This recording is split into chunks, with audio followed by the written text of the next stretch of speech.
Hey guys, it's Master Chandler, Chandler Family Martial Arts again, and of course I have Mr. Matthew Chandler here with me as well. And we're going to do something that I've kind of given a corny name, but I think it's kind of funny, and that is backyard bunkai. And of course bunkai is the Japanese term for what we do in our application that we commonly call Shil Ki. And so what we're going to do is we're going to demonstrate a little Shil Ki or bunkai for Pyanan Chonan here in a second. I'm going to have Mr. Matthew Chandler do a great job for us of demonstrating a few techniques of the classical form. He's not going to do the whole thing, he's just going to do the part that applies to what we're doing today. But the great thing and the reason why we're doing this here is because you can do these things anywhere. You can train and do your martial arts training anywhere, whether it's inside the house, out here in the yard like we are now. It doesn't have to be in the dojang, and so that's what we're going to do. The number one thing on that, guys, is just remember, be safe. Whether you're doing it outside, whether you're doing it in the house, make sure you have room and spacing. And the last thing I'm going to mention on this before we get started is if you have someone at home that can work with you on this, that can watch this video with you and work with you on it, that's fantastic. That's normally the way we want to do it, but you don't have to do it that way. You can do it without a partner. So either way, it's good to go on that. And then without further ado, we're going to go ahead and get started, sir. So I'm going to ask Mr. Matthew Chandler. Please go ahead and demonstrate, sir.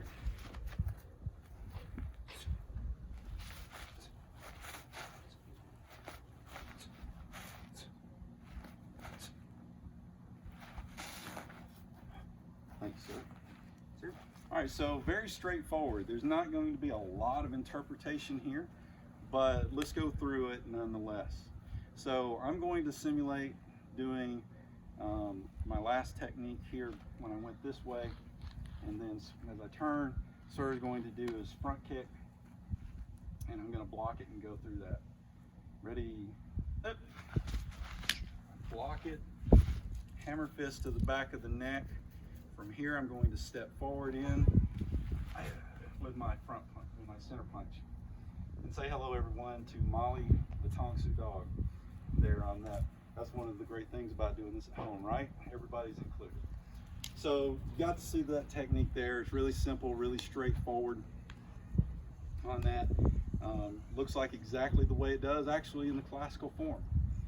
Simply turning, doing the low block, hammer fist, stepping forward into a center punch.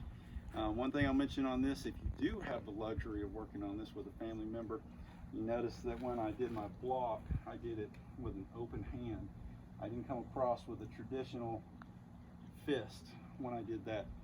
So be considerate, if you have someone who's willing to work with you on this, be considerate of them and their well-being on this, because they may not work with you again if you hurt them on that. So with that, I'm going to ask Mr. Chandler to go ahead, sir, and demonstrate the second part of our shoot.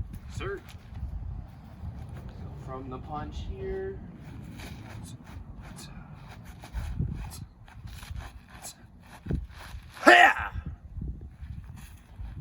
Very good, sir. Awesome. So I'm going to do this from a little bit different angle now, just because it'll make it easier for you to see as we go through this. So I'm going to do like I did my second punch. I just did my hammer fist and my center punch to him, and now I'm turning to go down the middle with the techniques that you're very familiar with in this form. So I'm here. The sir is going to step in again with his kick. I block, and then I use my pseudo to form my block here for his hook that he just threw. Now from here, I'm going to do a couple of things. After I do my block, I'm going to grasp his arm. I'm going to step in, and you notice I rotated his arm over, because what I'm about to do is I'm going to go ahead and follow through with my technique and snap the arm. Now you notice when I did that, I didn't do that with any real force at all, because we could really injure somebody with this technique. So being very safe, I simply put my arm up against it with enough pressure for it to work, and then I stopped. All right, from there, the arm is now broken. As I step forward, I slide my arm under and push him back slightly, step in again, and strike under and either break some teeth or break the jaw with that one.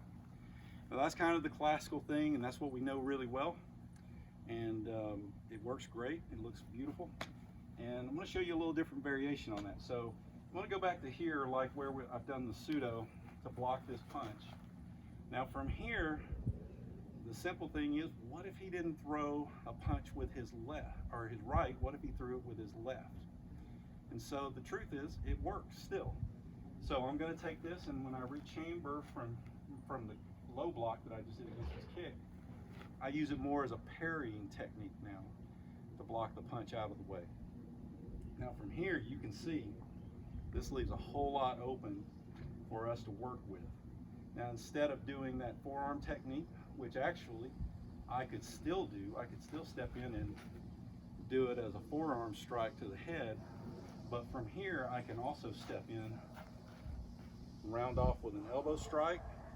I could come back through with another strike to the ribs here. I could do a technique that we do in our floor drills frequently, but we don't implement it a lot in our techniques, which is I could do a wrist strike. And strike right there and take a couple of ribs real easy. So there's several things there we can do. Think creatively too from here. So I blocked this out of the way. I've made my strike, or made my strike. From here, I could also sit there and reach up, grasp behind the head, and do a knee strike to the head. Now that's not part of our typical Shil Ki when we do that, but it is some variations that when you're exploring, you can find creative new things to do that just have a natural flow to them that you can do on that. But you get the idea. You saw the Shil Ki. I hope you enjoyed that. And we're going to do more of this. This isn't the last time. So just stay by and stay in tune with us. And we'll keep going, everybody. So, everybody, Tang Soo Do.